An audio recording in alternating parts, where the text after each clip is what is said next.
Welcome to a Foxy Tech Tips tutorial on enabling or disabling Do Not Disturb mode on Windows 11. If you find this tutorial helpful, please consider subscribing to my channel and liking the video. From the Windows 11 desktop, go to the search bar at the bottom, search for Settings and then open them. In Settings, select System from the left sidebar.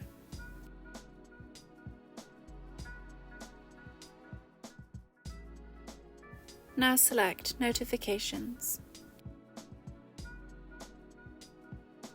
In Notification Settings, there is a setting for Do Not Disturb. You can turn it on or off here. If you want Do Not Disturb to come on and off automatically at different times of the day, you can set that up here too. You can choose what times it should go on and off, and you can choose whether you want it to come on automatically when playing games, using apps in full screen mode and other scenarios. And that draws an end to this tutorial. Please like the video if you found it helpful and subscribe to Foxy Tech Tips for more Windows 11 tips and tricks.